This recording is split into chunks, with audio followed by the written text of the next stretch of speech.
Sadhu Maharaj.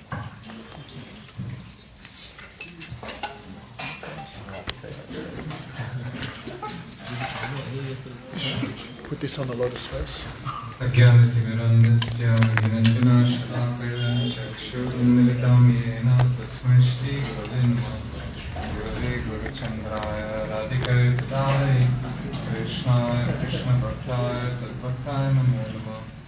Panchakalpatarubhyascha kripa sindhubhyeva cha patitanam pavanebhyo vaishnavibhyo namo namaha.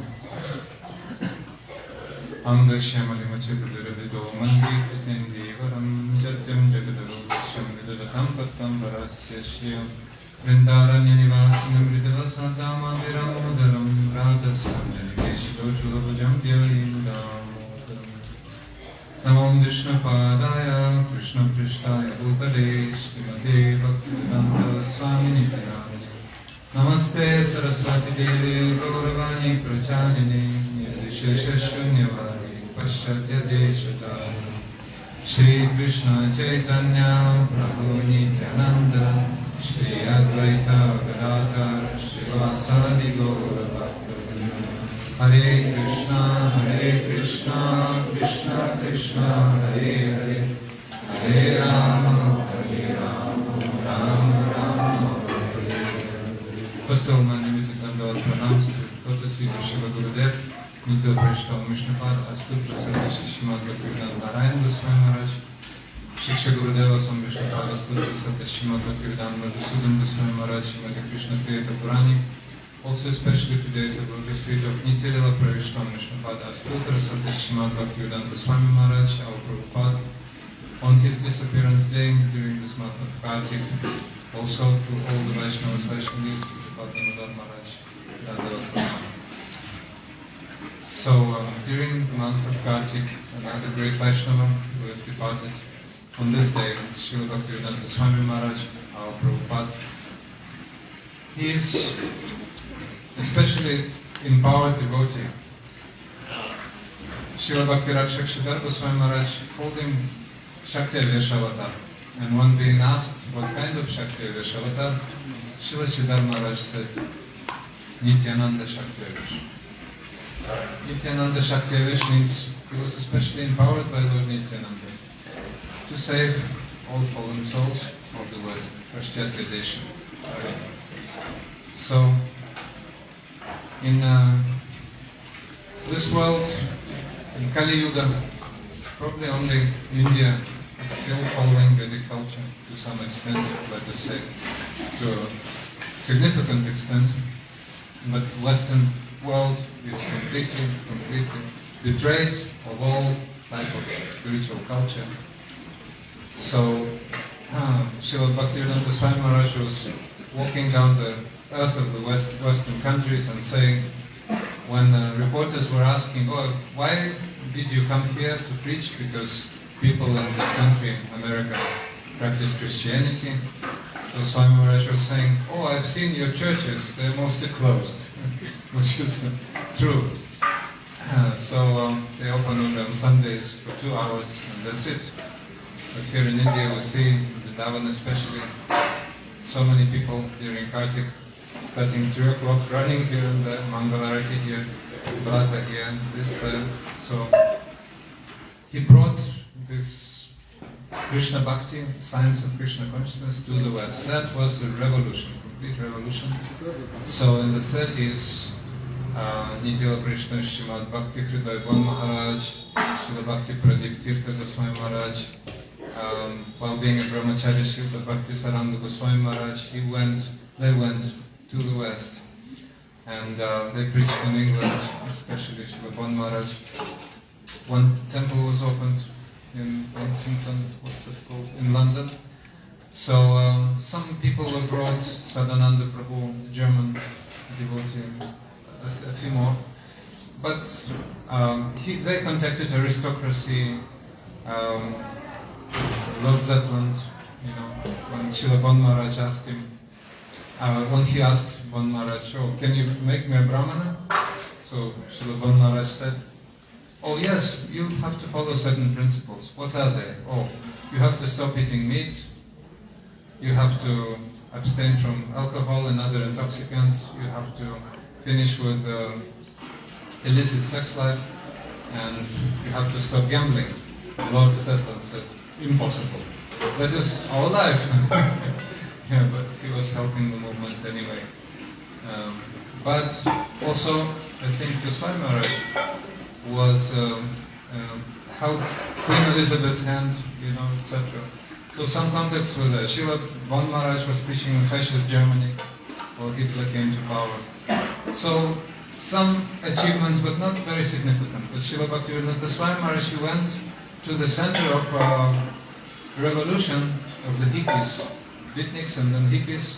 They challenged the social establishment of the post-war society, where the old ideals, old virtues were not working at all. They were not working anymore, because people were in utter need of spiritual realization, but the hippies were looking for that in different, in improper places. They were taking drugs, they were trying to enjoy, and false gurus were telling them to enjoy, or false gurus were telling them to sit and meditate, to practice yoga, or to do impersonal meditation.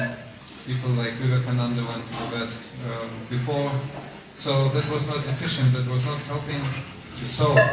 But Srila Swami Maharaj made all hippies happy. That's what happened. So in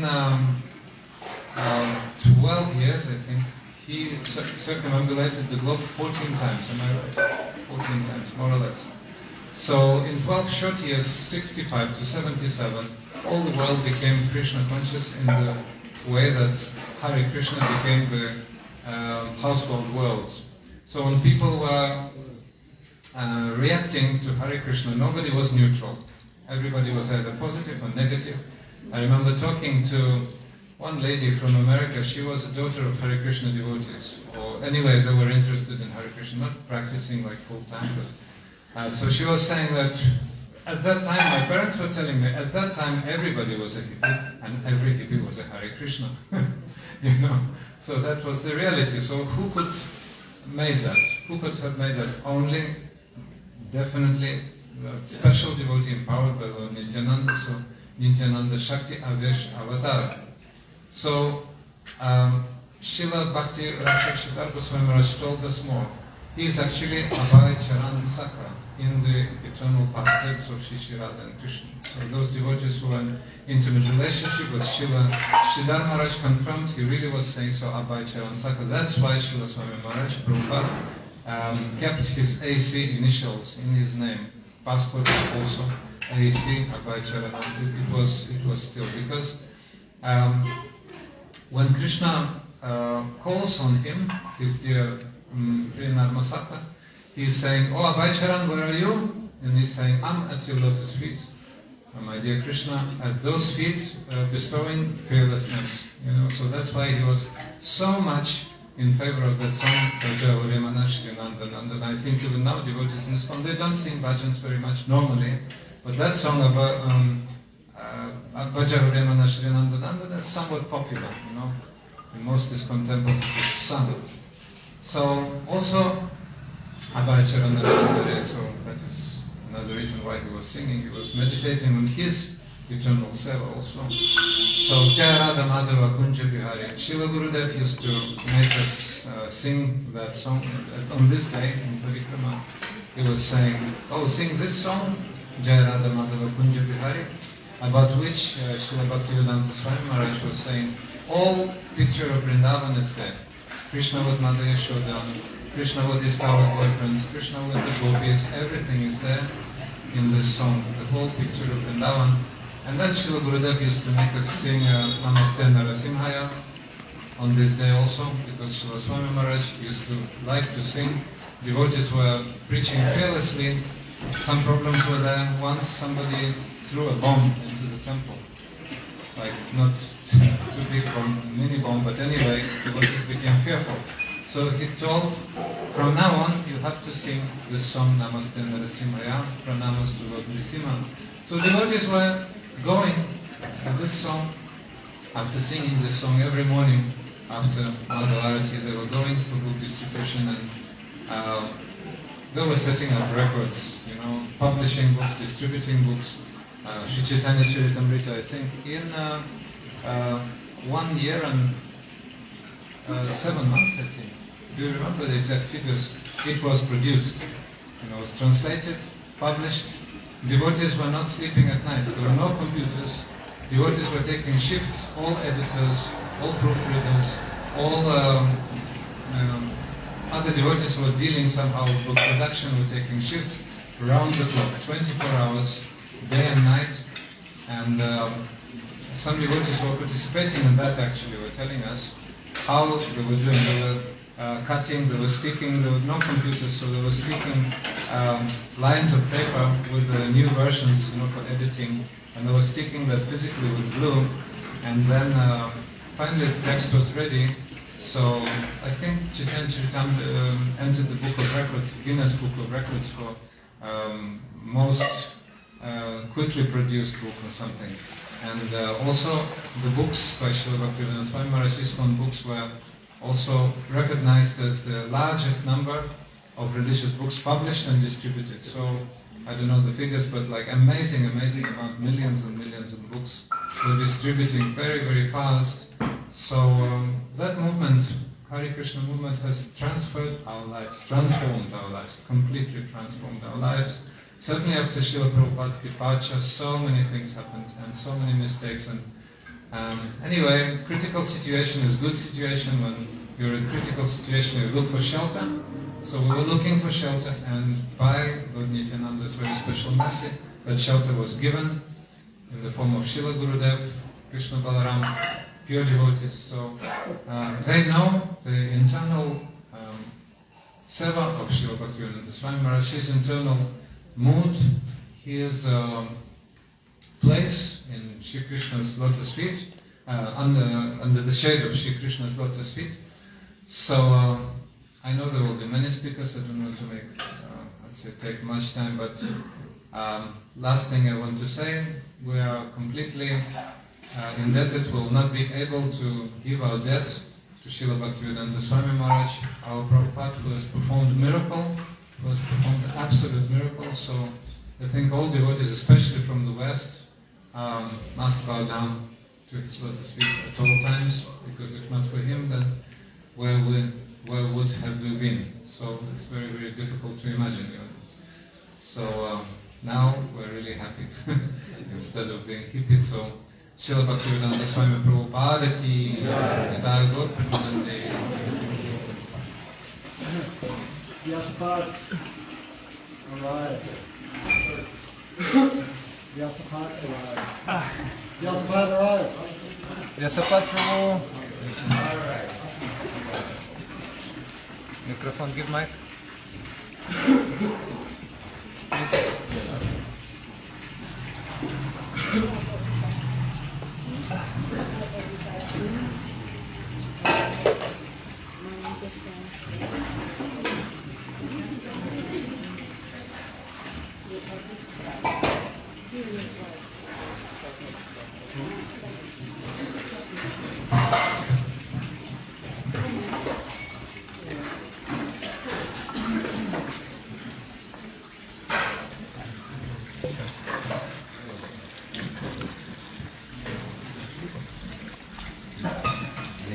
Hare Krishna.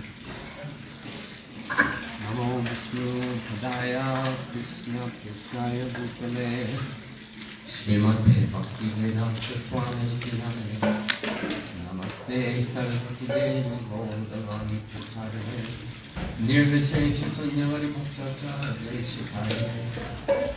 I offer my satsang obeisances unto His divine grace, spirituality, A.C. Bhaktivedanta Swami, Srila Prabhupada. Also, equally unto my Siksha Gurus, Srila Bhaktivedanta Narayana Goswami Maharaj,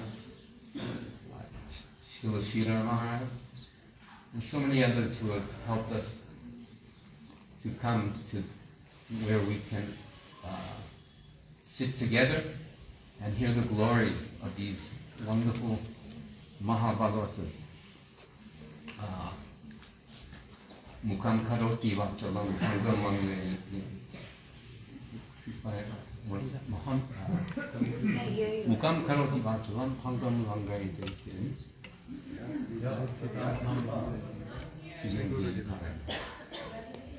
Although you could see I'm nervous. But sitting amongst so many nice qualified Vaishnavas, very sincere and earnestly engaged in serving their Gurudevs. Also, I offer my respects to Srila Madhusudana Maharaj and Priya Didi, Maharaj, Ramadan Maharaj, and Sadhu Maharaj. Actually, just to follow up, Sadhu Maharaj was explaining how previous to Srila Prabhupada's coming to the West, other Vaishnavas were preaching, like Bhanu Maharaj in Europe and in Germany, etc., speaking to the aristocratic population. But when Srila Prabhupada came to the West, like he landed in Boston, but soon went to New York City, where he stayed amongst those hippies. He lived amongst the hippies who were engaged in all types of horrible sinful activities. And that was one of his duties, because so many swamis came to the West mixing with, because they were they were had an agenda for like Pratishta or some money or whatever, making followers. But Srila Prabhupada, he was not, like they were asking for Lakshmi, for example, like before I became involved in Krishna consciousness, I practiced TM, Transcendental Meditation. Maybe some of you have done that too. And we paid so much money for a mantra, and it was a secret mantra. Although after I spoke to so many people who had that secret mantra, the mantra was the same. So, they had their hidden agendas. But Srila Prabhupada, he went to the Lower East Side of Manhattan, and he freely gave of himself, just going to Washington Square Park underneath that tree and chanting the holy name and gathering a small flock, So one time, one reporter asked Swami Maharaj, Swami, what would happen if the world became Krishna conscious? What did Srila Prabhupada say? Then there would be no more hippies. And the newspaper reporter said, interviewing him, said, what are hippies? Oh, you know better than me. Something extraordinary. So, Srila Prabhupada, living amongst the Bohemians, he was firsthand having experience, in that culture. But he had full faith in the orders of his Guru Maharaj. When he first spoke, of course, we know the history of Srila Prabhupada. He was involved in Gandhi's movement with others, like actually even Bhakti Pragyan Keshav also was involved. Rebels in India, they were rebellious. And so Srila Prabhupada, his father, every day when he was growing up, so many sadhus would come to the home, no less than probably 4 every day. And so Srila Prabhupada, when he was a young man, he saw a lot of, maybe we could say, hypocrisy or,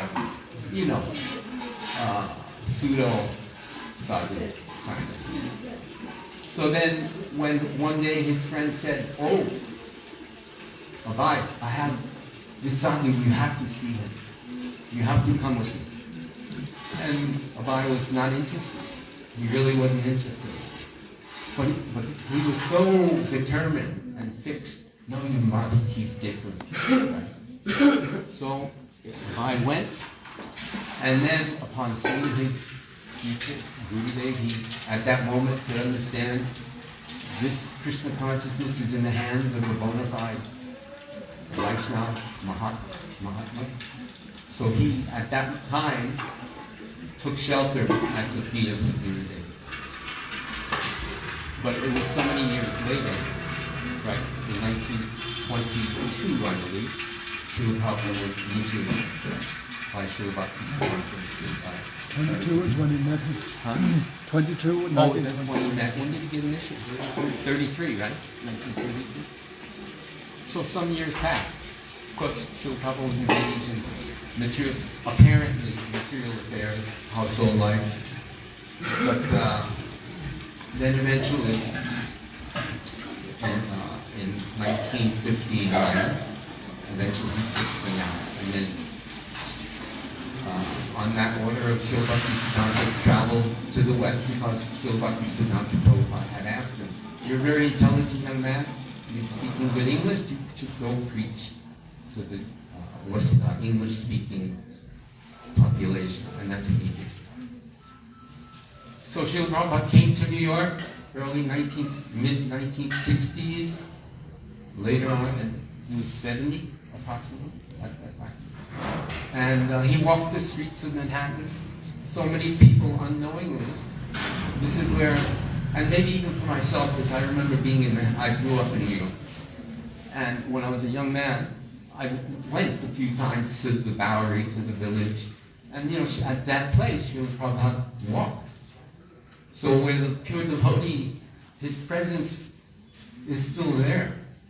And unknowingly, Yeah, this Agyata Sukriti is somehow coming in touch with the mercy of a Vaishnava somehow or other, even not knowing. Then, soon after, some years later, in approximately late 1975, a friend of mine introduced me. He said, "Why don't we go to the Hare Krishna temple?" And I didn't know what that was, but I had been into yoga and meditation like that. Anyway, so then we went to the Sunday love feast, and I thought it was very beautiful. The incense, and so many people were coming. By that time, in the early days of ISKCON, Srila Prabhupada had very intimate association with just, not a handful, but, practically speaking, a small group of disciples, starting at the storefront of 26 Second Avenue. And then gradually developing, they had a temple in Brooklyn, and then they moved to Manhattan. So I went to that temple in Manhattan. It was like a 14-story building in practically the heart of Manhattan. Very important place. And I went to the feast, came home. Next week I went again. And then the devotee said, "Oh, if you want, you could spend the night. Check it out." The beginning of the end. It was the beginning of the end, that's for sure. No, actually, I stayed overnight, and actually I never left after that. But I didn't know what I was really doing. I was attracted, through some scars from the past, I don't know. But, Srila Prabhupada has made our good fortune by his presence walking this earth. And so, and it's very interesting because recently I was reading a beautiful offering. This was printed in the first anniversary of Srila Gurudev, Srila Hari Maharaj's disappearance in the Harmonist magazine. And it was written by Pran Kishore, and who's very dear to Srila Gurudev and Srila Prabhupada. He was Pujari in New York City at that time, in the 70s, like 76. And they'd be dressing the deities, Radha Govinda. And every day, somebody put on a kirtan tape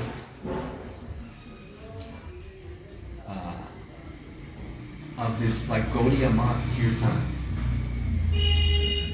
which was actually Gurudev chanting Vibhava Vishesha, so many beautiful kirtan. And every day they were playing that. And Prerak, becoming Pran Kishore later on by taking Siksha from Gurudev, he just felt such an attraction to hearing this kirtan. Who is this? He had no clue who it was. And then he found out that he's a Gaudiya Vaishnava. He lives in Mathura, Vrindavan. So then he went to see, then he went to that Mathura temple. And then, of course, the rest is history. He became so dear to Srila Gurudev. In those days, Gurudev already had plans to construct Rupa Sanatana Gaudiya Math. But the funds weren't there. Things weren't happening there.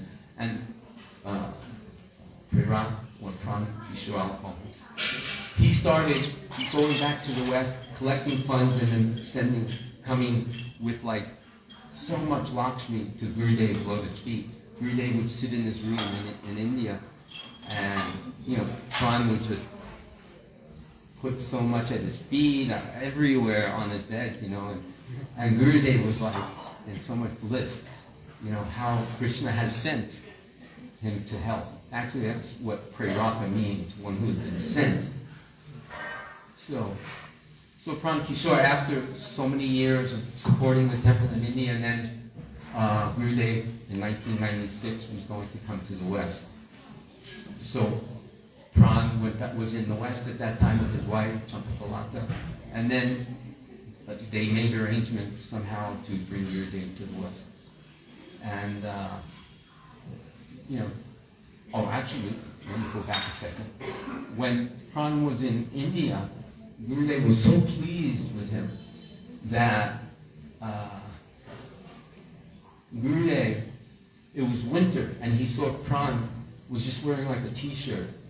You know, it was quite cold. I'm sure colder than now. It's getting there though.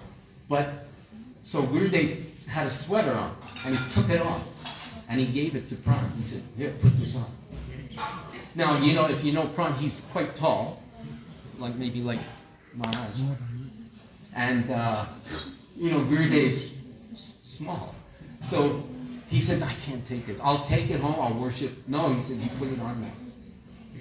And he forced him to put it on. And of course, he's putting this little sweater on. It got up to his elbow. You know? He couldn't fit it anymore. You know? But, you know, it was so. And then Gurudev gave him this huge embrace. And Pran said that I could feel Gurudev's heartbeat.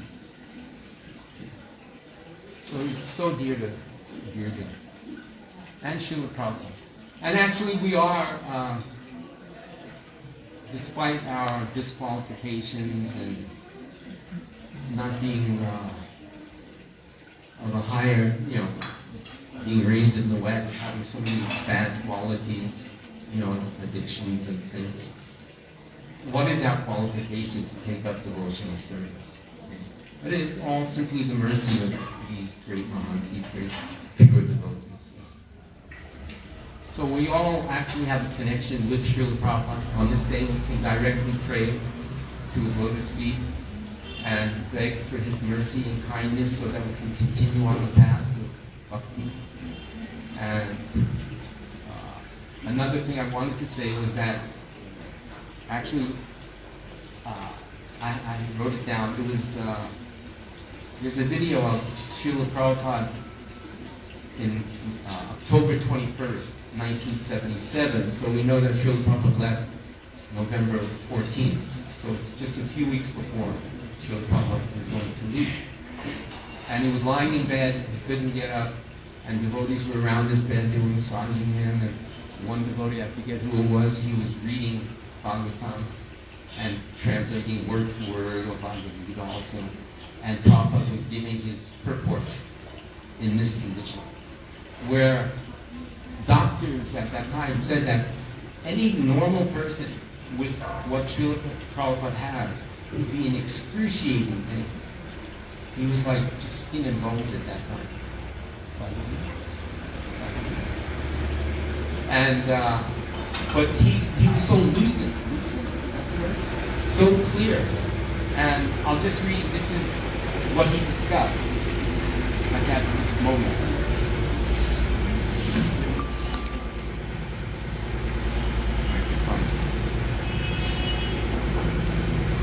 So Prabhupada says, if we engage in devotional service, we get a different nature. So the devotee is reading this verse, Karanam Guna Sangasya, verse from Bhagavad Gita. How does that pronounce? Anyone like that verse? Karanam Guna Sangasya. By associating with the modes of nature, one develops a certain conception of life. Right? So he said, if we engage in devotional service, we get a different nature. And if we engage on the basis of sense gratification, the result is bad. According to the association of different natures, we get a body. Therefore, we should always seek good association, devotee association.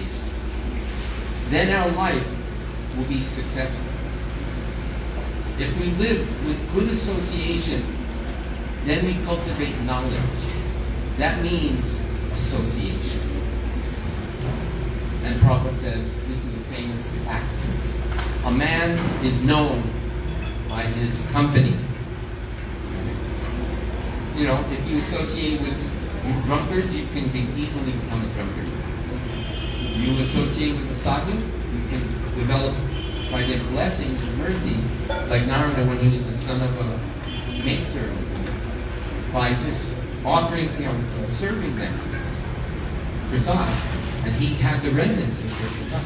Then he gained the life of Narada, became pure love. So if we have the chance to associate with devotees, then our character, our nature becomes better. By hearing, by discussing Srimad Bhagavatam, this Rajagun, Tamagun are subdued. Then Sattvagun remains. Nashta Prayeshu Bhadarishu Nityam Bhagavata Seva. This Rajagun, Tamagun cannot do us harm. Therefore, Varnashram Dharma is so essential that people live in Sattvagun. Tamagun, Rajagun increase lust and greediness, and that implicates the living entity who exists in the material world in many, many forms. That is very dangerous. Therefore, they should be brought into Sattvagun by the establishment of Varnashram Dharma. How to bring people in Sattvagun with brahminical qualifications? They should be very neat and clean. Rise early in the morning, see Mangalarti, to stay in Sattvagun. So this is his final instruction, is to take the association of sadhus, get the highest association. So at the time of Srila Prabhupada's disappearance, it became very darkened. This time, GBC didn't know what to do, right? But Srila Prabhupada had told them, and some devotees, I believe Chitananda Swami, had gone to the Sattvat Gaudiya with Srila Bhakti Rakshya Sridhar Maharaj. And Prabhupada said, anyone who I consider Srila Sridhar Maharaj my personal Siksha Guru, so to speak of anyone else who hears from this person. So, GPC at one point were going to see Srila Sridhar Maharaj. And they were taking instructions. But of course we know that sadhu sometimes cuts. Sometimes his speech is a little, it can create, some stress, some anxiety, whatever. So Srila Sridhar Maharaj, being senior, Prabhupada's Siksha Guru practically, right? The GBC were trying to control him. And so Srila Sridhar Maharaj said things that, you're just students. You have to know your place. And they didn't want to hear that. So then Srila Sridhar Maharaj became, was rejected. And at that time, I was with one sannyasi, Tripurari Maharaj, if anybody knows him. He was considered the incarnation book distribution, very devoted to distribution of Prabhupada books. And at one point, he got interested in Srila Sridhar Maharaj. And I was with him at that time. I traveled with him for a couple of years. This is early 80s, 1981 or so, 81, 82. And we went to San Francisco where Tripurari Maharaj introduced me to this personality. And then I had the fortune to go to his ashram in India for weekends and socialization, and heard that his personality, he's speaking just like my Gurudev, like Srila Prabhupada. So Prabhupada at the end of his life, he's making this stipulation, search out the highest association. So in our lives, sometimes we become a little bewildered where to go, what to do, who to hear from. But Krishna in the heart, our Gurudev, is guiding us, and therefore we take shelter at the lotus feet of our spiritual master, and we just try to be as sincere as possible. Prabhupada said the only qualification for advancing in Krishna consciousness is sincerity. Not of being a big scholar or grammarian or whatever, or knowing a lot of shlokas, but being sincere. So, therefore, we can all sincerely beg the mercy of Srila Prabhupada on this day, and beg the mercy of all his followers and the followers of their followers, etc. I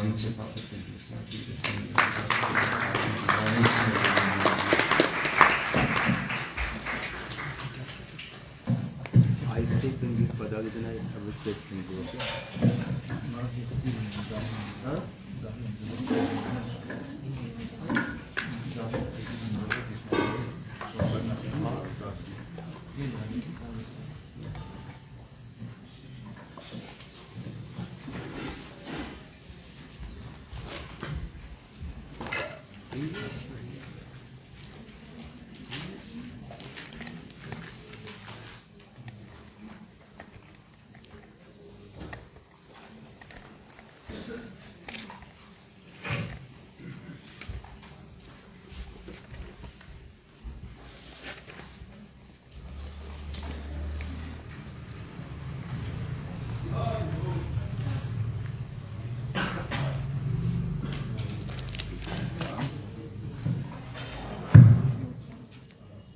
वंदे गुरुं पदद्वन्द्वं भक्तवृन्दसमन्वितं श्रीचैतन्यप्रभुं वन्दे नित्यानन्दसहोदितं श्रीनन्दनन्दनं वन्दे राधिका चरणद्वयं गोपीजनसमायुक्तं वृन्दावनमनोहरम्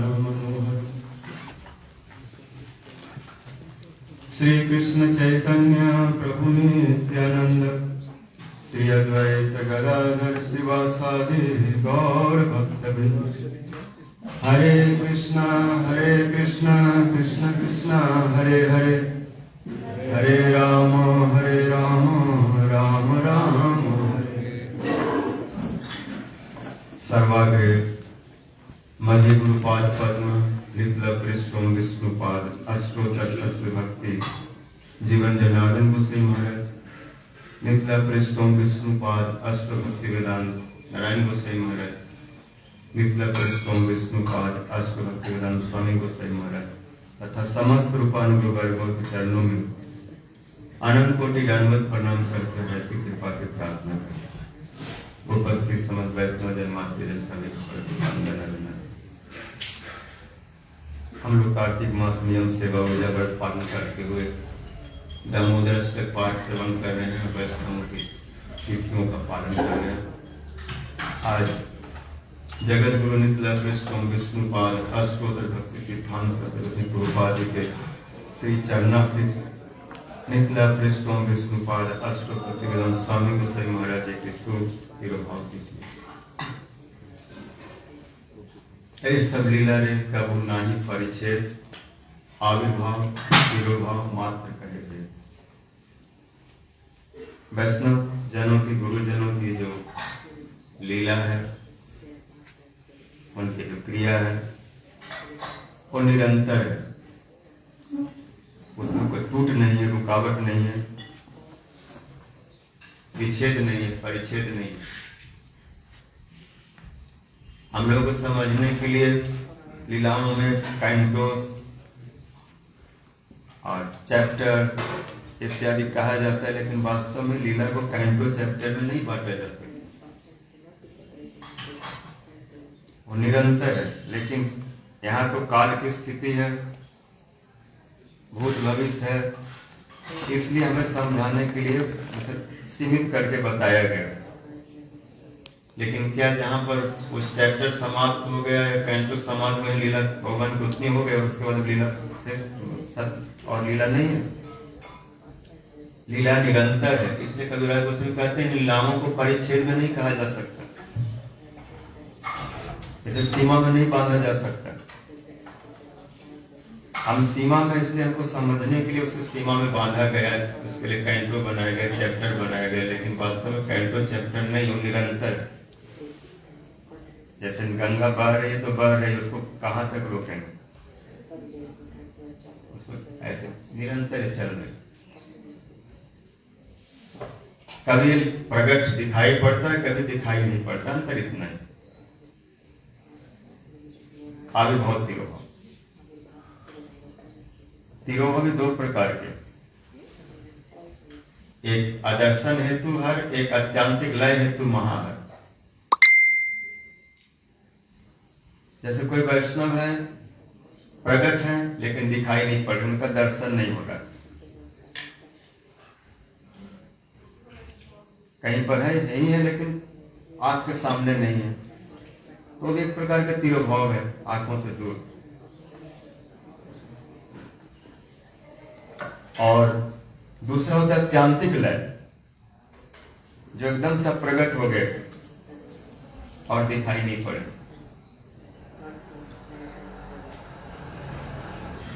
लेकिन वो भी भले हमारे सामने नहीं दिखाई पड़ रहे हैं, लेकिन कहीं न कहीं उनकी लीला चल रही है।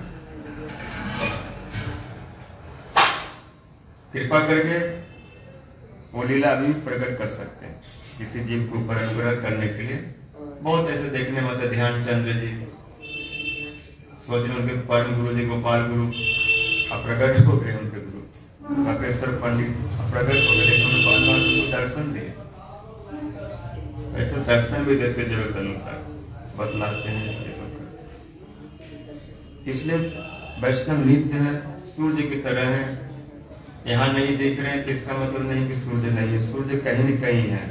अभी यहाँ हो सकता है अमेरिका में सूर्य नहीं दिख रहा है, लेकिन अमेरिका वाले नहीं बोल देंगे सूर्य है ही नहीं है, हमारे पास नहीं, फिर आ जाएगा। ऐसे वैष्णव नित्य है, केवल प्रकट अप्रकट, कभी दिखते कभी नहीं दिखते। जब दिखते हैं तो उनका संग होता है, साक्षात होता है, नहीं दिखने पर गिरा होता है अदर्शन। तू अदर्शन है अहि नरोत्तम दास ठाकुर पाद जी वहां पर अप्रकट को अदर्शन बोले। आप है लेकिन मैं देख नहीं पा रहा। वैष्णव मर नहीं जाते, क्योंकि न जन्म कर्म बंधन वैष्णवानाम से विद्यते, उनका जन्म कर्म बंधन नहीं है, जन्म मृत्यु से परे, वो नित्य है, केवल दर्शन अदर्शन होता है। जब नहीं दिखते तो पीड़ा होती है, वेदना होती है। तू अदर्शन अहि गरल जारल देहि चिर दिन तापित जीवन। आहा प्रभु कर दया देहा मोरे पद छाया, तू पद लगी। आपके दर्शन होने से विरह वेदना है। स्वजीवना अधिकम मन्य विष्णु जन संगत। वैष्णवों का संग, गुरु जी का संग, श्रेष्ठ महाभागवतों का संग, जिनसे हमें सब भाव भक्ति सब वृत्ति प्राप्त होती है, उनका संग जीवन से भी बढ़ करके मानना चाहिए। प्राण देकर के भी अगर उनका संग मिलता है तो बहुत सस्ता है।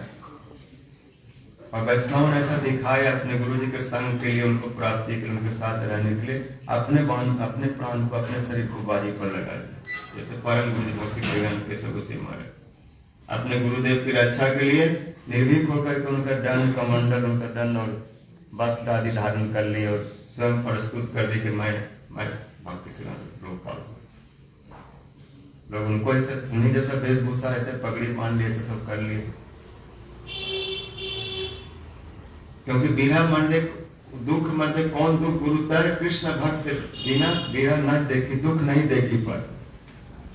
संसार में बहुत सारे दुख हैं, बहुत सारे अभाव है, बहुत सारे उथल पुथल होता है, व्यक्ति कष्ट में है, दुख में है, शोक में है, लेकिन सबसे बड़ा दुख होता है भक्तों से बिछुड़ना। ये गुरुतर दुख है, क्योंकि जिनसे बिछुड़ने पर थोड़ा भी सुख नहीं मिलता। संसार में कितना भी दुख हो उससे फर्क नहीं पड़ता। अगर साधु संग में है तो आनंद ही आनंद समुद्र मग्न। और कोई साधु संग में नहीं है तो कितना भी सुख में है, कितना भी दुनियादारी में भोग विलास में घूम रहा है, लेकिन अंदर से मुरझाया हुआ, क्योंकि गलत जगह पर पड़ा हुआ है। अगर संसार में सुख होता तो भगवान अर्जुन को नहीं बोलते माम उपेत्य पुनर्जन्म दुखालयम शाश्वतम नाप्नुबंति महात्मानम संसिधिम परमाम गति। स्वयं महाराज इस श्लोक को बार बार बोलते थे। गीता को उनका बड़ा अधिकार था। प्रायः जो विदेशों में प्रचार के गीता को प्रथम उन्होंने ग्राउंड रूप में रखा, उसके बाद भागवत चैतन्य चरितामृत, लेकिन गीता के बहुत सारे उदाहरण थे। तो संसार दुखों से बना हुआ, साधु संग सुख है, सुख स्वरूप है। भगवान और भगवान के भक्तों के संग सुख है, रस है, आनंद है, और उससे अलग दुख। हम दुख को भागते, और जब संसार को भागेंगे तो और भय होता है और परेशानी आती। आदमी इतना ज्यादा भयभीत क्यों है, इतना परेशान है, इतना डरा हुआ क्यों है? क्योंकि द्वितीय अभिनिवेश, हमारा अभिनिवेश मन की वृत्ति, चित्त की वृत्ति, चिंतन भावना गुरु वैष्णव भगवान के प्रति होना चाहिए, उनमें अभिनिविष्ट होना चाहिए, उनके बारे में दिन रात सोचना चाहिए। उन्हें कैसे सेवा करूं, उनको कैसे प्रसन्न करूं, वो कैसे हमको आत्मसात कर लेंगे, कैसे अपने चरणों में रखेंगे, क्या हमारी वृत्ति को देखेंगे जो खुश होकर बोलेंगे तुम वहीं रह जाओ। ऐसा उनके जो उनके लायक बनो, हमको देख के उनके मन में नहीं आए कि कब यहाँ से भागेगा, इसको शांति आएगी। ऐसा जो संग करते गुरु वैष्णव, जो उनके लिए बोझा बन करके वो संग नहीं करते, उनको देख के प्रसन्नता लगे कि हाँ कि हमारे पास से जाए नहीं, ऐसे सेवा करे। तो भयम द्वितीय अभिनिवेश, द्वितीय अभिनिवेश भय है। भयम द्वितीय अभिनिवेश साधपेतस्य विपर्जय स्मृति तन माया तो बुधा भजतम भक्त एक गुरुदेवता। जो बुद्धिमान है गुरुदेव को एक आत्मा मान करके अपने जैसा, जैसे अपने लिए भूख लगता है तो पानी भोजन करते, प्यास लगते पानी पीते हैं, थकते हैं तो विश्राम करते हैं, गर्मी लगते तो पंखा करते हैं, ठीक ऐसे गुरु जी को हर भाव में उनकी सेवा करते, अपने साथ उनको जोड़ के देखो। अगर आत्मवत उनको देख लिए तो बहुत अच्छा से सेवा होगा। जो हमें भूख लगे तो उनको भूख लगे, उनको दे के प्रसाद पाएंगे, हमको प्यास उनको दे के पाएंगे, लेकिन हम अपने अपने गटकारे अपने अपने कर लेते हैं। लेकिन गुरु जी को ऐसे आत्मवत करके जो सेवा करेंगे तो कृष्ण में अपने आप प्रीति हो जाएगा। फिर भगवान बोलते हैं जस देवे पराभक्ति जथा देवे तथा गुरु तस्य कथितार्थ प्रकाशन से महात्मा। तो स्वामी महाराज जी प्रगट होकर पूरे विश्व को इस शिक्षा दी। वो बहुत सारे भजन कीर्तन करते थे। उनका प्रसिद्ध भजन था भजम रे मना श्री नंदन नंदन अभय चरणारविंद। उनका नाम भी अभय चरणारविंद और वैष्णव भगवान दोनों अभय चरणारविंद, क्योंकि मैंने उनके चरणों का भजन किया इसलिए मैं अभय चरणारविंद हो गया।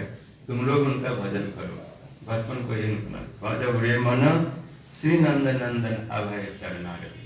दुर्लभ मानव जन्म सत्संग तरह शीत आतप बात बरिसना ए दिन जामिनी जागी। हम लोग शीत में, वर्षा में, दिन में, रात में सब जागते हैं, बहुत परिश्रम करते, दिन रात एक करते हैं। इसलिए विफल से बिनु कृपा न दुर्जन है। दुर्जन तो महाकंजूस है। थोड़े सुख के लिए तुम इतना परिश्रम करता है लेकिन भगवान की थोड़ी भक्ति नहीं करता। ये संसार के इतना दिन रात एक करता है, गधे की तरह इतना बोझ उठाता है, इतना परिश्रम करता है, नींद आदि सब हराम करके उसे मिलता है कि अच्छा पर सुख, क्षणिक सुख। ऐसा सुख जैसे कमल के पत्ता पर अगर जल का बूंद पड़े तो बूंद अभी है और 1 मिनट में उड़ जाएगा। तो संसार का सुख पता ही नहीं चलता कि सुख भी मिला। आदमी सारा जीवन हाय है करके मरता है, सुख सुख लेकिन सुख नहीं। कभी चपल सुख मिल भी जाए, जैसे उसमें आता है कि संसार में मधुमक्खी के छत्ता जैसा है और आदमी उस मधु को पूरा पीना चाहता है, लेकिन पूरा तो मधुमक्खी उसको देंगे नहीं क्योंकि सब उसको घेर के बैठे हुए हैं। तो उसमें से कभी भाग से एक आध बूंद अगर उसके मुंह में ड्रॉप हो जाए, गिर जाए, ऐसे मुंह करके रहता है कि मेरे को भी थोड़ा सुख मिले दुनियादारी का।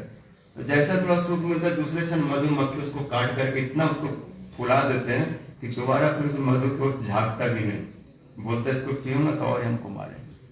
तो चपल सुख है ऐसे, इसलिए इसको छोड़ो। चपल सुख लगेगा। ये धन यौवन, लोग सोचते धन मिल जाएगा, युवावस्था मिल जाएगा, पुत्र परिचन, ये सब होने से बहुत सुख आएगा, लेकिन बोले इसमें इतना प्रतीति मत करो। ये धन अभी है, अभी कपूर बन जाएगा। ये यौवन अवस्था एक झटका लगेगा, एक डायरिया हो जाए, एक थोड़ा सा बुखार आ जाए तो कहाँ युवावस्था, आदमी झुक जाता है, डंडा पर चलने लग जाता है। एक टाइफाइड हो जाए तो सब खत्म। ये पुत्र परिजन अभी है, अभी नहीं, कुछ पता नहीं। कमल दल जल, जब अपना जीवन ही टलमले तो सब क्या नित्य है। कमल दल जल जीवन भजम हरिपद नीत सर्वन कीर्तन स्मरण पद बंदन पाद सेवन दास पूजन सखी जन आत्मनिवेदन गोविंद दास अभिलाष। स्वामी महाराज इस प्रकार श्रवण कीर्तन में डूबे रहते थे। उनका जन्म बचपन से ही, क्योंकि होनहार गिरवार के हो चिकने पर इनका जन्म वैष्णव परिवार में हुआ। उदाहरण दत्त ठाकुर जो हैं उनके परंपरा में इनके पिताजी थे। मतलब उन्हीं के वंश में ये जन्म लिए, बनिक वंश, उदयेंद्र ठाकुर जो नित्यानंद प्रभु जी के परिकरों में से एक है। उन्हीं के परंपरा में हमारे गुरु जी का जन्म राय रामायण वंश में हुआ था, हमारे इनका उसमें हुआ। और जब इनका जन्म हुआ 1896 में, तो इनके पिताजी, इनका नाम था सर गौर मोहन देव, माता जी का नाम श्रीमती रजनी वाला देवी। तो पिताजी वैष्णव थे, तो अपने पुत्र के लिए सब जात कर्म संस्कार करवाए, वैष्णव रीति से सब जो अन्न प्रसाद आदि और जितने संस्कार होते हैं, नामकरण आदि। तो ज्योतिषियों से पूछे कि हमारे पुत्र के लक्षण बताइए, तो सब भविष्यवाणी कर दी कि आपका पुत्र महा वैष्णव होगा, कुछ समय के लिए गृहस्थ आश्रम स्वीकार करेगा जीवन के प्रथम भाग में, लेकिन उत्तरार्ध में ये सन्यासी हो जाएंगे। कई ग्रंथों का एक करेंगे, अनुवाद आदि करेंगे, कई मंदिरों का निर्माण करेंगे, विश्व में प्रचार करेंगे। ऐसा इनके लक्षण, ऐसे सब ज्योतिष जो है इसके सारे ग्रह नक्षत्र इस प्रकार से इंगित कर रहे हैं। ये सुन के पिताजी बड़े प्रसन्न हुए, ब्राह्मणों के लिए, वैष्णवों के लिए, दीन दुखियों के लिए खूब दान दक्षिणा की, अपने पुत्र की कामना, मंगल के लिए, कल्याण के लिए। और उनके समय में बड़े होने लगे और बचपन में घर में वैष्णव परिवेश इनको मिला। घर में जैसे रथ यात्रा उत्सव, जन्माष्टमी, गौर पूर्णिमा, रामनवमी, वसंत पंचमी, कार्तिका, ये सब वैष्णव उत्सव जो होता था। ये जो बालक थे तो जो रथ यात्रा में बच्चों को देखते कि सब छोटे छोटे रथ लेके चलते हैं, देवी पिताजी से जोड़ करके बोले हमें भी एक रथ बनवा दो। रथ में जगन्नाथ बलभद्र सुभद्रा जी को से घुमाते, मतलब बचपन से भक्तिमय वृत्ति थी भगवान की सेवा में। माता जी चाहती है पढ़ लिख करके कुछ धन कमाए, इनको अच्छा से पढ़ाया लिखाया गया, पढ़ करके बहुत बड़े वैज्ञानिक बन गए, रासायनिक दवाई बनाने लग गए, कॉलेज में रहते रहते। और इनका विवाह भी हो गया। विवाह होने के बाद में उस समय इंडिया जो था, क्या बोलते हैं, पराधीन, हाँ पराधीन था, मतलब स्वतंत्र नहीं था, ब्रिटिश शासन थे। तो उस समय दो नेता चाहते थे इनको भगाया जाए, एक उसमें गांधी जी थे, महात्मा गांधी, जो दूसरे थे नेताजी सुभाष चंद्र बोस। इनका जो आंदोलन था, इनका नाम था असहयोग सत्याग्रह आंदोलन। एक ऐसा आंदोलन जो इनको सहयोग मत करो, अगर इनको यहाँ से चला जाना चाहिए।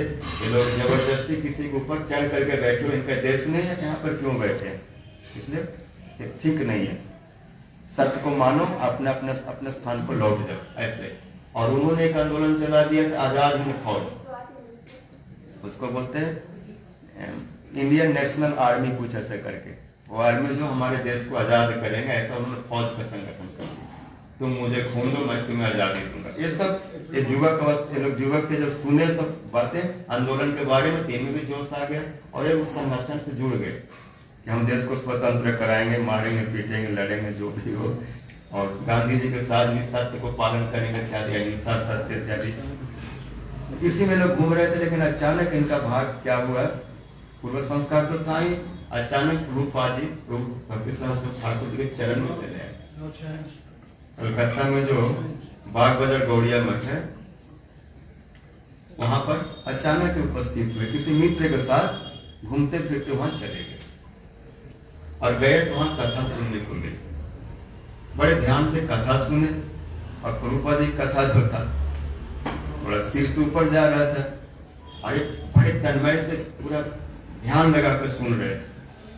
प्रभुपाद जी देखते देखते इस युवक को, इनको पहचान गए, इसके अंदर कुछ है। व्यक्ति को देखने से, सुनने से, उनके चलने बोलने से, हिलने से ना, लैंग्वेज, बॉडी लैंग्वेज से पता चल जाता है कि इनमें क्या भरा हुआ है। इनका स्वभाव, इनका गंभीरता आदि देख करके प्रभुपाद जी उनको पास से बोला, इधर आओ, क्या करते हो, सब बात उनसे पूछी। तो बात में बोले जैसा है, हम ऐसे हैं, कॉलेज जीवन शेष हो चुका है और हम चाहते हैं कि देश स्वतंत्र हो, तो इस प्रकार से हम आंदोलन में भी हैं और अपना जीवन यात्रा कर रहे हैं। प्रभुपाद जी से एक बात बोले कि अकेले ईश्वर है कृष्ण और सब देव। अकेले कृष्ण ईश्वर और सब सेवका अनुचर। इस बात को समझो कि कृष्ण एकमात्र भगवान है, सबका आश्रय, सबका आराध्य, वही एकमात्र ईश्वर है, बाकी सब उनके अनुगत में सेवा करते हैं। अगर इस चीज को जीवन नहीं प्राप्त किया तो क्या प्राप्त किया? आप आजादी से क्या समझते हो? आप केवल अपने देश की स्वतंत्रता की बात सोच रहे हो, वो भी केवल माया से मुक्त होने के लिए, भगवत धाम को जाने के लिए नहीं केवल।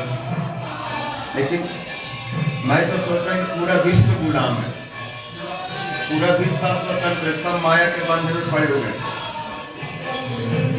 हमें तो पूरा विश्व के लिए सोचना होगा कि सब जीवों का कैसे उद्धार होगा।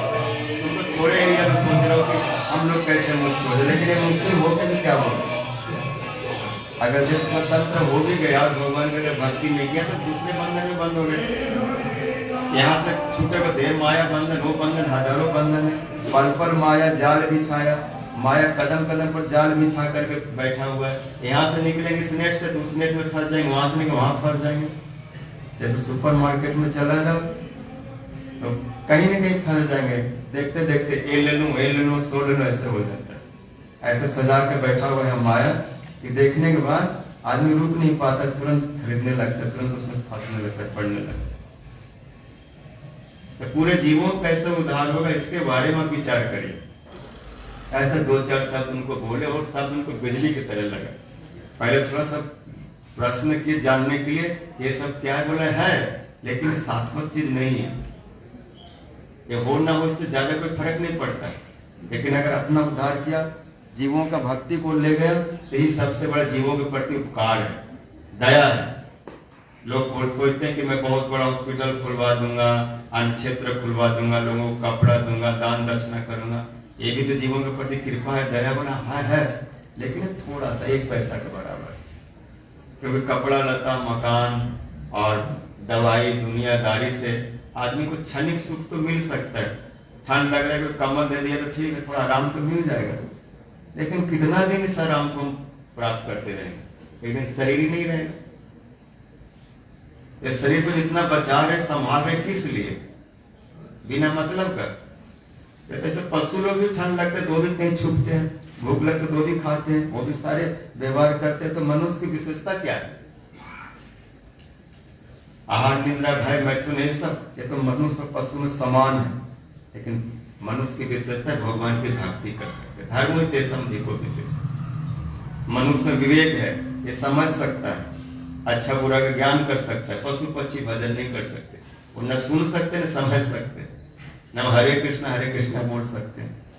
हाँ, सुनने से उनका भी थोड़ा मंगल होता है, जैसे तैसे कान में गड़ जाए, लेकिन अधिक मंगल नहीं कर सकते, मनुष्य कर सकते। ये बात सुनकर घर में आए, एक 1922 की 1932 स्वामी महाराज का जन्म हुआ था 1896 में, और उसके बाद में 1922 में प्रभुपाद जी से मिले। तो करीब करीब 22 और 4 26 साल की उम्र, 25-26 साल की उम्र पर प्रथम दर्शन का हुआ। फिर अपने कार्य में लग गए और ये सब ग्रंथ को पढ़ते सुनते करते रहे।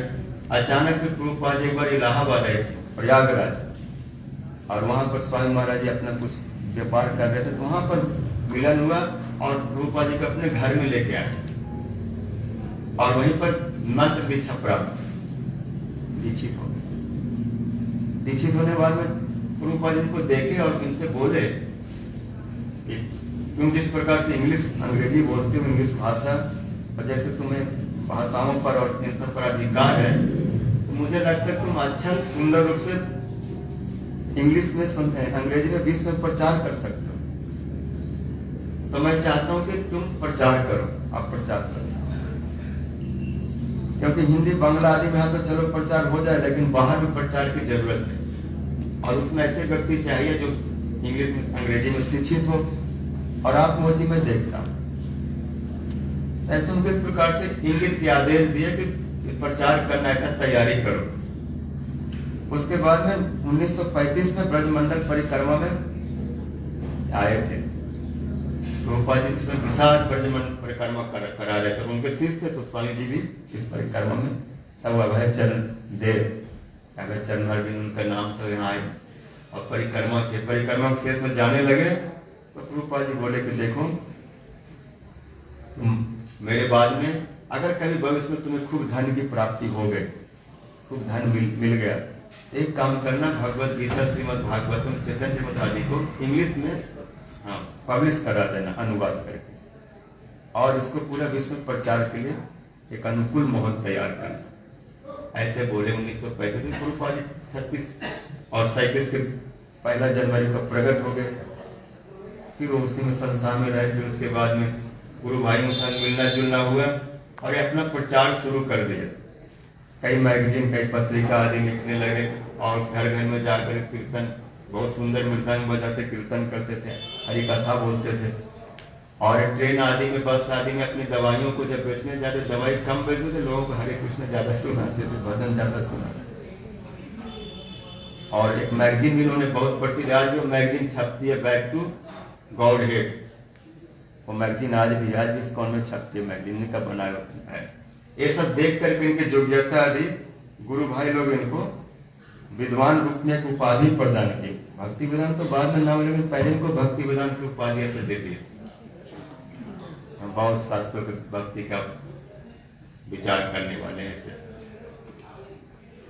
और फिर मथुरा में आए हैं और यहीं पर एक प्रकार से वानप्रस्थ रूप में रहने लगे। घर से थोड़ा सा अपने पत्नी के साथ कुछ ऐसा वैमनस्य हुआ। रोटी और मीट की बात बोलते हैं को चाय की जगह पर चाय की पत्ती लेने के लिए वो उनका कुछ लिखित कॉपी को, कुछ डायरी को और दे दिया उसको चाय वाले को, क्योंकि चाय वाले जो होते से बेचना, कुछ भी दे दो, लोहा दे दो, प्लास्टिक दे दो, कुछ पेपर दे दो, कुछ भी दे दो, बदले में चाय ले लो। तो 100-200 ग्राम चाय के लिए ऐसी मोटी डायरी जिसमें बहुत कुछ उन्होंने लिख कर रखा। हो सकता है कोई ग्रंथी हो और दे दिए तो बहुत दुखी हुए। इतना दुखी हुए तो पत्नी से उन्होंने सीधे बोले कि लास्ट मेरा क्वेश्चन है, what do you want, T और मी? क्योंकि दीक्षित हो गए तो चाय में इनका रुचि था नहीं, और एक उतना चाय पीने वाला, वो भी गुस्सा में आ गए। जब पति ऐसे ललकार के पूछे तो पत्नी भी कम नहीं होते वो ऐसे। और भगवान की लीला, वो बोल दिया टी, और बस सुन लिया, उसी समय निकल गए वहां से। समझ गए कि संसार ऐसा है, साधु महात्मा शास्त्र जो बोलते नहीं, ऐसा ये माया कब क्या रूप दिखा दे कुछ पता नहीं चलता। हमारे गुरुदेव सन्यास गुरुदेव इनको ले गए परम गुरु जी के पास, अपने गुरुदेव के पास, और सन्यास हुआ 1959 में, 1959 में सन्यास लिए, वही विश्वरूप महोत्सव के दिन। और फिर राधा दामोदर माँ के निवास करने लगे और यहीं पर सब ग्रंथों का, भगवद गीता, श्रीमद् भागवतम चैतन्य चरितामृत आदि को, पहले भगवद गीता आदि को किए। और कुछ साल के बाद में 1964 में ये कलकत्ता के वो सिंधिया परिवार थे और उनका बहुत व्यापार था, तो जहाज से वो अमेरिका आदि में अपना सामान भेजते थे, जलदूत जिनका नाम है। तो उनसे मिल करके और बोले कि हमें विदेश जाना है प्रचार के लिए। तो सर एक माता जी थे उसके मालिक, वो इनको देख के हक्के बक्के रह गए। बोले महाराज जी आप 70 साल की उम्र हैं और शरीर भी उतना स्वस्थ नहीं, क्योंकि उनको हार्ट का थोड़ा अस्वस्थ था। तो इस उम्र में आप बाहर जाएंगे, आप में इतना उत्साह। बोले ये सब मत पूछो, हमको जाने की व्यवस्था करा। तो जो उन्होंने उनको व्यवस्था करा दी, उस जहाज में जिसमें यात्री लोग बैठते हैं, कुछ स्थान होता है जिसमें कुछ लोग बैठ के जा सकते हैं, उस स्थान में उनको जगह मिल गया और उसमें चढ़ गए उस जहाज में। जब जाने लगे तो मार्ग में अस्वस्थ हुए। स्थिति ऐसी हो गई कि शरीर नहीं बचेगा, किस तरह का उनको अनुभव होने लगा। तो बड़े दुखी हुए, मन मन में रोए कि मैं गुरु वैष्णव की कोई सेवा नहीं कर सकता और मेरा शरीर छूट जाएगा। हृदय में बड़ी लालसा है, वासना है, कामना है कि मैं गुरुदेव की इच्छा को पूर्ण करूं, लेकिन अब लगता है कि नहीं कर पाऊंगा। ऐसे मन में सोच के थोड़ा विश्राम करने लगे, आंख आ गई, थोड़ा नींद आ गई। तो स्वप्न में उनको आदेश मिल रहा है कि डरो मत, स्वामी जी आप डरो मत, सब ठीक हो जाएगा और अपने मिशन पर सफल होंगे। क्या देखा स्नैप में? रूपा जी हैं, गुरु वर्ग है, सब उनको, सब 10 अवतार। हाँ सब सब सब सब उनको ये कर रहे हैं। वो उठे तो उठने के बाद में एकदम से स्वस्थ हो गए और उसके बाद पहुंच गए वहां पर पहुंचे कुछ नहीं था, रोने लगे। वहां पहुंच के भी एक उन्होंने पोम लिखा, एक मार्किने ऐसे अमेरिका में, उसमें वो कहते हैं कि मैं मुझ में ना तो भक्ति है ना वेदांत है, और नाम है वेदांत, भक्ति वेदांत। तो इतना बड़ा नाम मुझको गुरु जी ने, गुरु वैष्णव ने दिया है, भक्ति वेदांत। इसलिए हे कृष्ण, अब आप ही कृपा करके मेरे इस नाम को सार्थक करिए। जितना बड़ा व्यक्ति का नाम हो उतना बड़ा काम भी तो होना चाहिए, तो आप ही कृपा करेंगे तो हो सकता है। नहीं तो कई बार व्यक्ति बहुत बड़ा नाम ले लेते, नाम रख देते भट्टाचार्य, और है जानता नहीं ABCD, इसको बोलते निरक्षर भट्टाचार्य। तो कहीं मैं भक्ति वेदांत और भक्ति के लिए कुछ कर नहीं पा रहा, इतना बड़ा नाम। तो उस समय उनके पास कुछ नहीं था, थोड़ा सा बोलते 41 रुपया होगा भारतीय, उसका कोई मूल्य नहीं उस समय। 40 रुपये कितना हो सकता है, $5 के बराबर, और एक करताल, और कौन सा पार्ट है,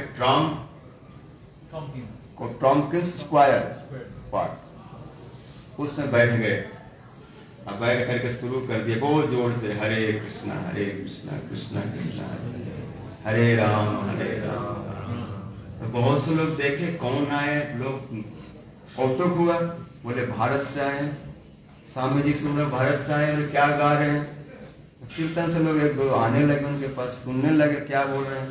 तो जब 10-20 लोग इकट्ठे हो गए तो स्वामी जी प्रवचन देना शुरू कर दिए। मैं क्यों आया, मेरा उद्देश्य क्या है, मैं यहाँ कुछ लेने नहीं आया हूँ, मैं देने आया हूँ, तुम लोगों को चाहिए तो सब बोलने लगे। नीतीश उम्र हमें यहाँ के क्या मतलब है। कथा उठा हुआ, और जहाँ रहते थे वहां पर एक भक्त आने लग गए, और एक कुछ प्रसाद बनाते, भोग लगाते और इनको बांटते। इस समय उल्टा सीधा खा करके इनका स्वाद बिगड़ गया, तो जैसे प्रसाद मुंह में गया, this is very good, very tasty, very sweet, महाप्रसाद गोविंदे नाम ब्रह्मणि वैष्णवे स्वर्ग कुल बताम राजन विश्वास नहीं बजाए थे।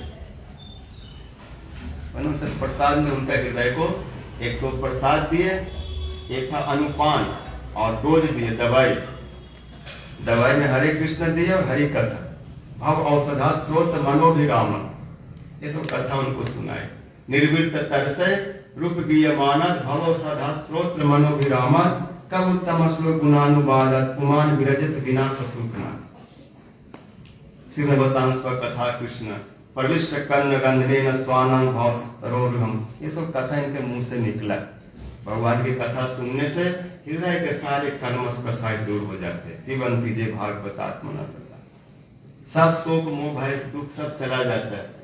ये कथा सुनने के बाद वो लोग बिल्कुल ऐसे हो गए जैसे कोई मधुमक्खी मधु से चिपक जाता है। इस अवस्था में एक विशेष करके युवक लोग जो सब हिपी थे, वो बिल्कुल इनके साथ बोले तो अच्छा हम लोग को साथी मिल गया है, हम इनके साथ ही रहेंगे। तो ऐसे उनका घर द्वार नहीं है, बाहर ही रहने वाले थे, वो सब इनके साथ जुड़ गए। और जब कीर्तन करते खड़े हो गए तो वो भी जोर जोर से नाचते। जब स्वामी जी बैठ के कीर्तन करते थोड़ा देर बाद थक जाते, तो उनको पता नहीं कि स्वामी जी के साथ कैसे बैठना। एक वैष्णव बैठे तो कैसे सब हो करके एक मर्यादा में एक नियम बैठो, ओ स्वामी जी से बैठे तो भी अपना जूता को ऐसे करके स्वामी जी की तरफ बैठ को भी कीर्तन कर रहे ऐसे। फिर बाद में 2-4 दिन बाद में समझे कि नहीं ये हमारे गुरुदेव है, ये है, ऐसे इनके साथ ऐसा नहीं व्यवहार कर सकते। धीरे धीरे उनको समझ में आने लगे।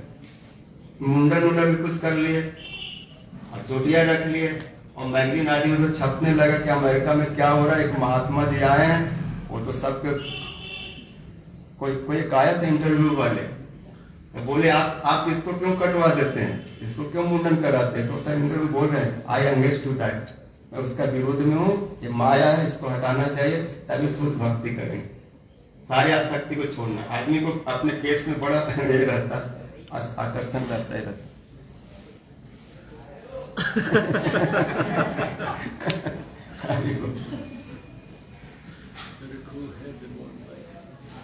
इस प्रकार उन्होंने प्रचार के प्रथम बार में बहुत सफल हुए।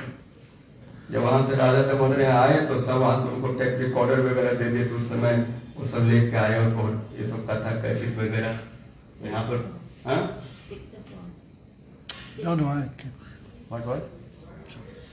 इस प्रकार से इस 70 साल की उम्र में प्रथम बार वो गए थे और उसके बाद करीब करीब 13-14 बार गए।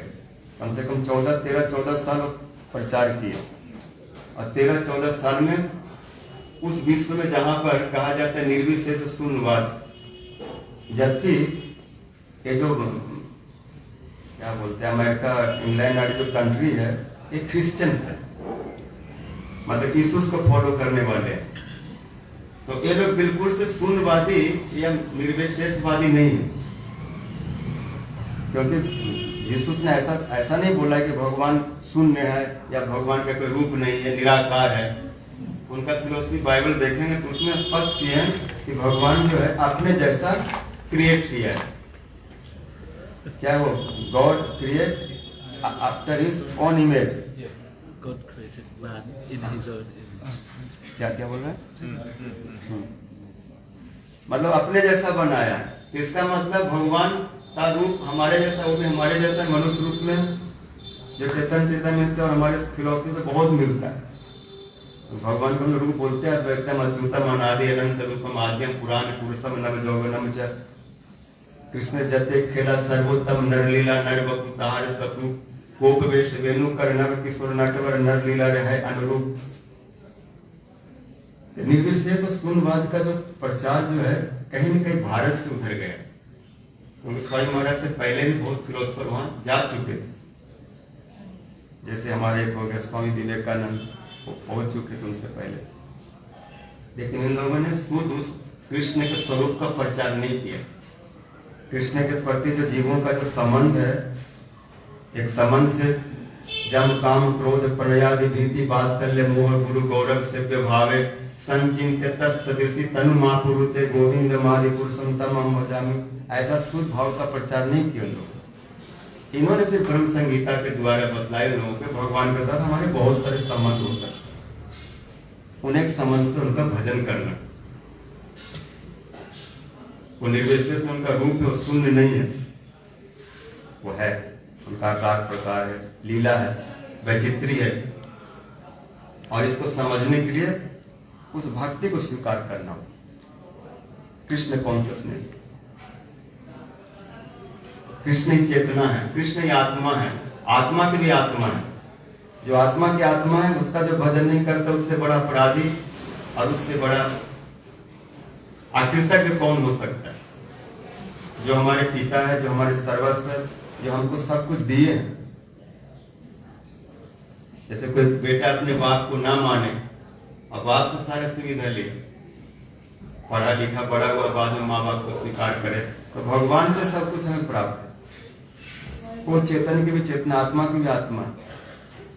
इसलिए जिस भगवान को भजन नहीं करते और अनादर करते हैं, निंदा करते हैं अपने पिता को, अपने भगवान को, वो अपने स्थान से भ्रष्ट हो जाए। जैसे कोई गुरु वैष्णव को ना माने, निंदा करे और उनसे सब कुछ प्राप्त करके फिर अंगूठा दिखा दे, तो क्या वो कभी जीवन में सफल हो सकता है? वो कितना भी कुछ कर ले, वो सब जीरो हो जाएगा। क्योंकि मूल वैष्णव अपना स्थान में, भगवान का स्थान में अपराध होने पर सब जगह पर उसको थप्पड़ ही पड़ेगा। तार स्थान अपराध मारे सर्व ठाई। ऐसे बोले कि भगवान के प्रति अपराध न करके उनसे अपना कोई संबंध मान करके भजन कर, ये जीव का कर्तव्य है। यदि ऐसा नहीं करता तो केवल पशु तरह जीवन जी रहा है। तो जहां पर एक प्रकार के वेश तो था, भगवान का स्वरूप है और हम भगवान के दास हैं, भगवान के हम बेटा हैं, गॉड इज माई फादर, जो यीशु का जो था, ये सब बड़ा अच्छा लगा। और भगवत गीता आदि में और भागवत में कुछ इसी तरह से मिलता जुलता चीज मिल रहा है, तो बहुत जल्दी से कैप्चर किया, जल्दी से पकड़ लिया।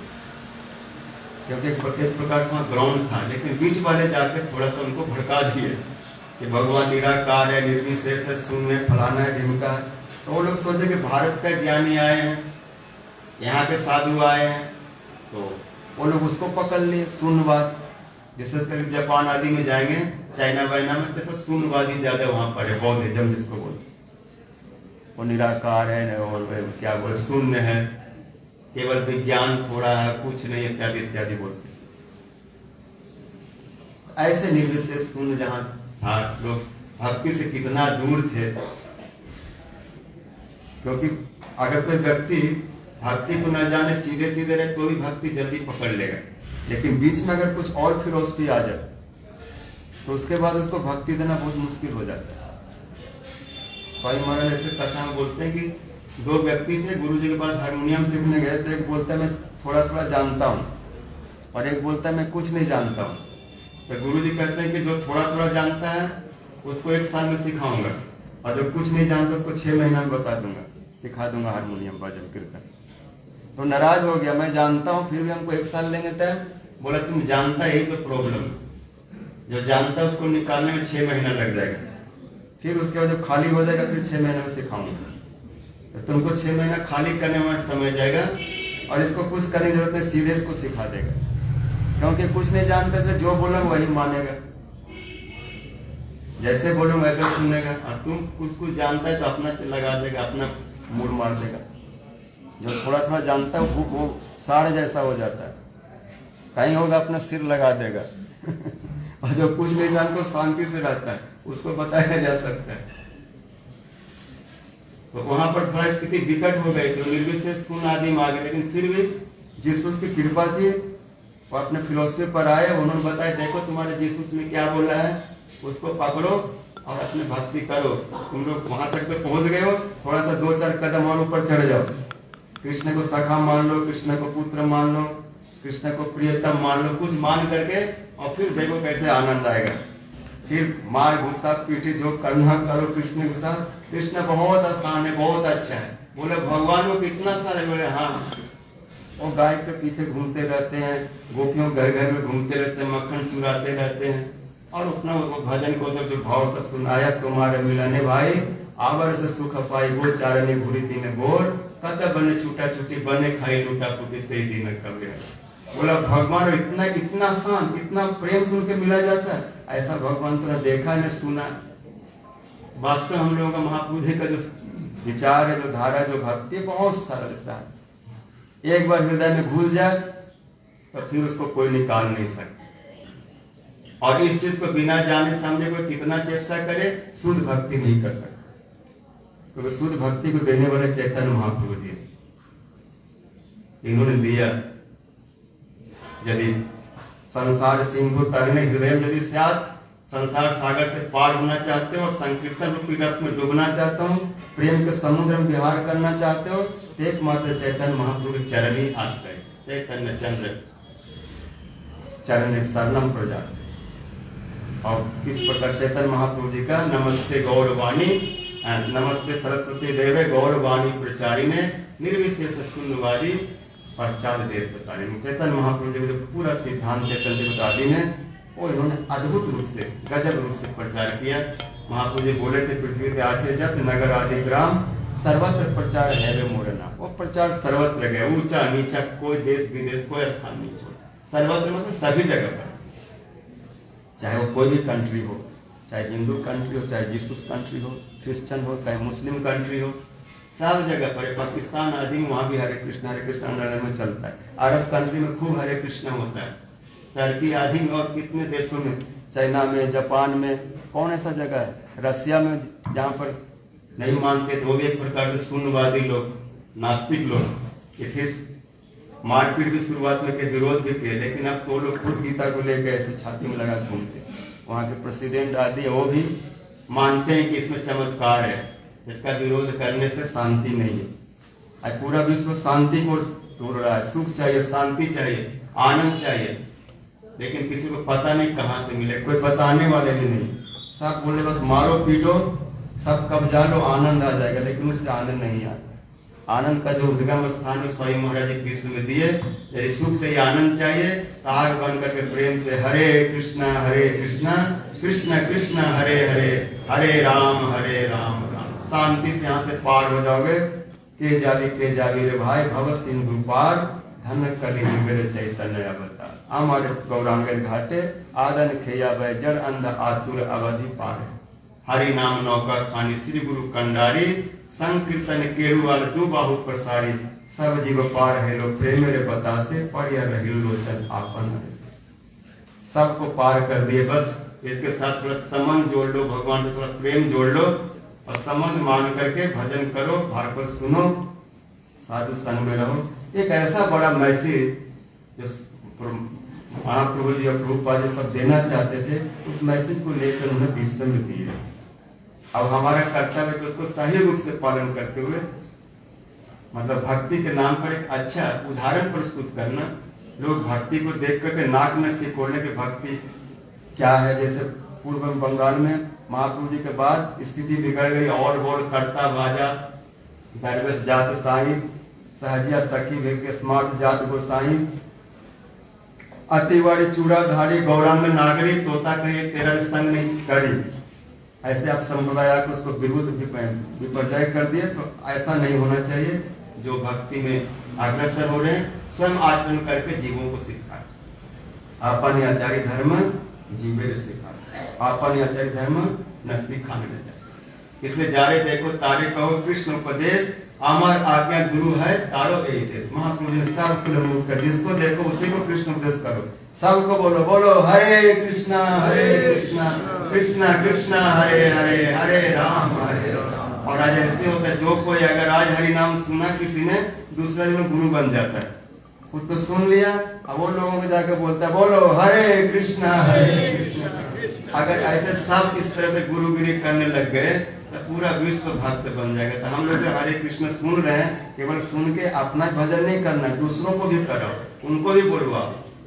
जैसे महाप्रभु जी बोले हैं, प्रत्येक द्वारे द्वारे किया करा यही भिक्षा, बला कृष्ण भजा कृष्ण करा कृष्ण शिक्षा। यह भाई और कछु बलवे न बलावे, दिन अवसाने आसे अमाय कहे। तो एक बहुत अच्छा ब्रेकअप, मतलब स्वामी महाराज एक ऐसा ब्रेक दिए हैं कि इसके ऊपर हम बहुत कुछ विश्व को दे सकते हैं और लोगों को भक्ति में डुबा सकते हैं। जय नित्य पृष्ठम विष्णुपाद अष्ट भक्तिवेदांत स्वामी गोस्वामी महाराज की जय। शुभ तिरुभाव तिथि की जय। श्रीपान गुरु वर्ग की जय। श्री गौर प्रेमानंदे।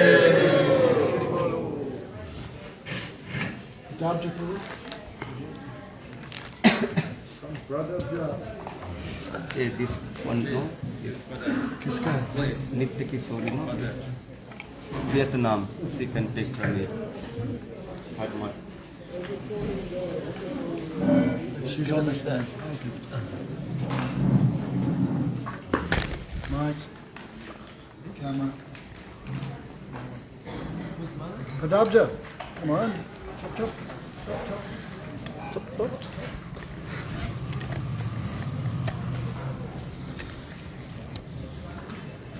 Okay, someone else who's serious.